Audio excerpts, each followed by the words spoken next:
Big టీవీలో పనిచేసిన అశోక్ అనే ఎడిటర్ తను కష్టపడి సంపాదించిన 40 లక్షల ఇంటిని యజమానికి ఇచ్చి ఇల్లు రిజిస్ట్రేషన్ కోసం పోతే అది 22A ఉందని తేలిందని దాసోజీ శ్రవణ్ గుర్తు చేశారు.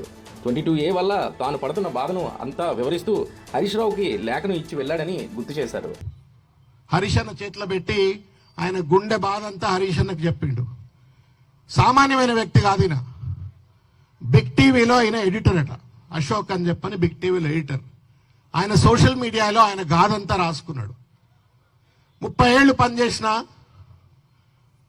నాకు సొంతిల్లు లేదు, అక్కడ తనట్లాడి ఇక్కడ తనట్లాడి ఈ కష్టపడి ఆ కష్టపడి నేను ఎట్లా కొత్త ఫ్లాట్ కొనుక్కోలేను కానీ సెకండ్ హ్యాండ్ ఫ్లాట్ కొనుక్కుంటా అని చెప్పని సెకండ్ హ్యాండ్ ఫ్లాట్ కోసం 40 లక్షలు పోగు చేసుకుని ఆ ఇల్లు కొనుక్కోవడం కోసం ఆల్రెడీ ఓనర్కు డబ్బులు ఇచ్చి రిజిస్ట్రేషన్ దగ్గరికి పోతే ఇది 22A ఉంది అని చెప్పని ఏ రకంగా నేను బాధపడుతున్నా అని చెప్పని ఒక జర్నలిస్ట్ సోదరుడు, సమాజంలో ప్రశ్నించగలిగేటువంటి వాడు, వాళ్ళు ప్రశ్నిస్తే సమాజం వింటుంది, అటువంటి వ్యక్తి కూడా ఇవాళ బాధను వ్యక్తీకరిస్తూ హరీష్ అన్న దగ్గరకు వచ్చి ఈ యొక్క వినతి పత్రాన్ని ఇచ్చిపోయిన పరిస్థితి.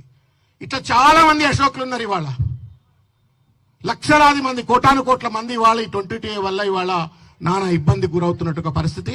వీళ్ళందరికీ తగిన గుణపాఠం చెప్పే విధంగా మన పోరాటాన్ని ఇంకా బలంగా ముందుకు తీసుకెళ్దామని చెప్పి తెలియజేస్తూ